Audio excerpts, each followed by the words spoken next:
Hey, what's up everyone? Season 7 is finally here, and it's that time again like I do with every monthly update, where we go into the patch notes and talk about all the little things that were added. So this is everything you need to know about the Season 7 August Sea of Thieves update.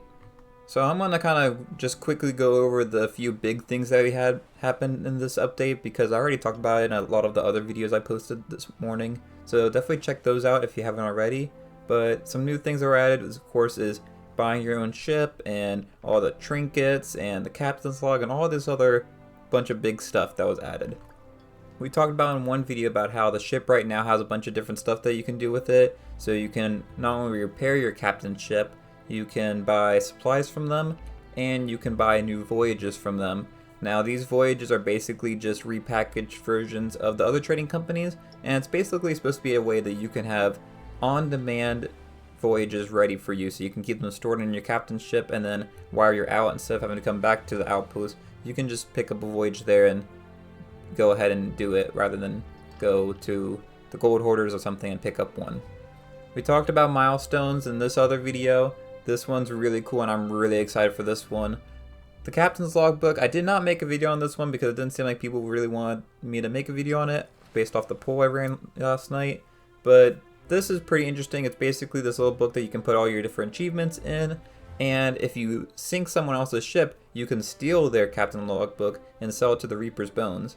And it's similar to the Emissary flags, so it'll be on their ship and then you can't steal it until their ship is sunk, but once it's sunk you'll get a copy of it. You can read through it if you want, and when you sell it, the price of how much you'll get is based off how long they've been playing the game that session. So if they played for, say, 0 to 3 in-game days, you'll get like 300 gold. If they've played longer than that, then you'll get more, progressively as how long they've been on. We got the new Sovereign. The Sovereign's pretty cool. I really like their tent and stuff. Not sure how I feel about them being added. I'll probably talk about that in the future video. But in general, it's a very quick and easy way to sell your loot now. I don't usually talk about this in these kind of update videos, but there's a bunch of new Xbox and Steam achievements that were added, and you can see the full list right here. It's pretty interesting, to be honest. There's a total of 300 gamer score added this update, and the first one's really easy to get. All you have to do is just buy a captain's ship, and you'll get it before you even load into the game. We have a new Season Pass and a Plunder Pass. I already talked about the Plunder Pass in another video, but the Season Pass is pretty cool. Some notable things to keep in mind with that is if you're a Pirate Legend, you can get Merrick's Jacket and Cutlass. So those are two that I'm probably the most excited for. But there's other ones that looked really cool in the free pass, so definitely check that out if you haven't already. We got new Emissary Ledger rewards this season, with the Gold Hoarders getting the Tribute Peak Drum and Concertina, the Order of Souls getting the Relic of Darkness Drum and Concertina, Merchants Alliance getting the Merchants Ambassador Drum and Concertina, Reaper's Bones getting the Masked Renegade Drum and Concertina, and Athena's Fortune getting the Maggie Ply's Glory Drum and Concertina. So all of these are nice Emissary Ledger rewards that I'm excited to unlock. But now we move on to my favorite category of this type of video, and that's the gameplay improvements. So one of the more interesting additions this season is washed up stools. So you can pick up stools anywhere in the world, and you can pick them up and carry them around and place them down, and you can sit on them. So this can be really cool for a roleplay aspect. I think it'd be fun to just have a bunch of these on your ship and then just like sit around in a circle looking at your crew, because you couldn't really do that before, and I think that's going to be pretty fun. You now can zoom in on the map, so you can take the map while you're holding it up and you can look even closer to it by clicking the right stick on your controller or the F key on PC. You can also change this via the settings menu. One really interesting change that I saw that I haven't really seen anyone talk about is you can no longer revive your teammates on an enemy ship. So this is a way to try to stop people from spawn killing and stuff. So they don't really want you to be able to revive your teammates if you're like spawn camping someone else, because they want to give the other person a fair chance to reclaim their ship. So while I think that's a little disappointing for some of the cases that I've done, like say with tucking and stuff, I do understand this, and I think it's probably a good update in the long run. Along those same lines, solo players defeated and sent to the Ferry of the Dam now have a reduced waiting time before they can come back to their ship. This means if you're playing by yourself and you die, you are going to be able to come back a lot faster than anyone else can. So I think this is a huge upgrade for solo players. I think this will be really helpful for when you're being attacked and stuff, because as a solo player, it's really easy to lose all your stuff if you die. So I think this is great. We got a few more sloop updates. So players aboard a sloop will find that the knockback from a cannonball splash damage no longer propels them so far into the air.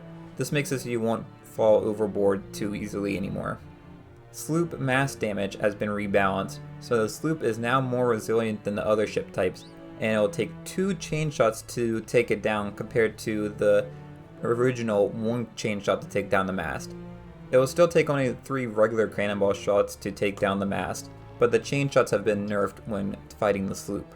So honestly, I'm actually really happy with this update, because I feel like it was always a little unfair that the sloop had only 1 mast, and then the other ships you had to take down so many more masts in order to stop them. This is another one that I think all the trolls and the reapers people are going to be a little upset by, but you can no longer friendly fire chain shots on your own mast. So the reason they did this was because people would hop on someone else's ship and then aim the cannon straight up and then chain shot it so that the mast would fall down. And that was an easy way to stop someone from moving and really damage their ship a lot. Probably the best part about these gameplay changes though is the additional spawn points added to the sloop. So now there's a lot more places you can spawn, which means it'll be less likely that you'll be spawn camped and killed as quickly. You're still gonna have to fight for yourself and everything, but all these different changes I think are really gonna help people not get spawn camped as much and really reduce the frustration that comes from playing the game by yourself or just on a sloop in general. So next let's talk about the Pyro Emporium. We got a good amount of stuff added. We got ship crest, which I talked about in this other video. Ship renaming deeds. This one, I understand why they did it and it makes sense, but it's a little annoying that you have to pay real money just to rename your ship. But it's basically the same thing as with the pirate potion that you could use before to keep all your same achievements and everything, but you can change your pirate by buying that. We have the Wrangler ship collection that got added. That one looks pretty nice. And then we have the Wrangler costume and weapon set. I've talked about both of those in 2 different videos, so definitely check that out.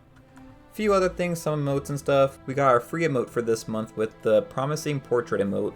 I really like this one. I think it's going to be fun for screenshots and stuff, so that's a pretty cool one. And then we actually have one removal emote, and this is the Spitting Contest emote. It was removed because they said that it just wasn't good or something, I don't know. But they removed that and then they gave back ancient coins to anyone who had bought it before. So that's interesting.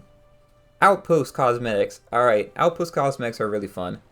Rusty cutlasses have been restocked. So all those old cutlasses like the Grand Admiral cutlass, Castaway Bilgerat cutlass, Scurvy Bilgerat cutlass, and the Ruffian Sea Dog cutlass have all been re-added again.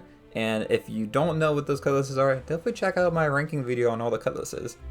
But moving on, we actually got new basic sail colors from the shipwright. So actually I'm really excited for this because I think the basic colors are just really great on their own. And I think it's always great to have more colors to play with. So we got navy blue sailor, burgundy sailor, bottle green sailor, orange sailor, and purple sailor sails.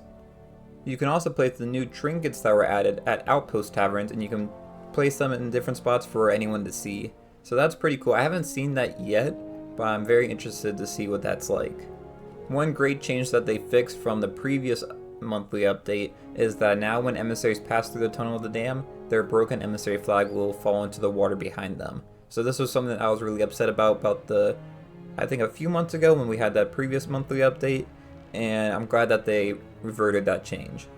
One thing that people were upset about the previous monthly update was that they had nerfed the Soulflame Captain during the Legend of the Veil voyage, and now you'll be happy to know that they fixed that, and the Soulflame Captain will now grant you the correct number of rewards. The last thing to talk about is Twitch drops start tomorrow. You can check that out and you can get some new cool cosmetics in there.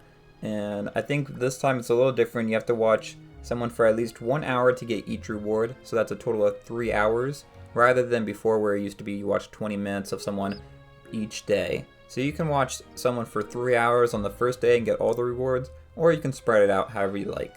So I think that's a nice change. But that's all I have for this video. If you enjoyed this video, it'd be great to like and subscribe, and definitely check out the other videos that I have on the channel. I worked real hard and made a bunch of guides and videos and stuff this morning, so definitely check all those videos out if you want to learn more about Season 7 and everything that it has to offer. But until next time, thanks for watching and I'll see y'all later. Bye y'all.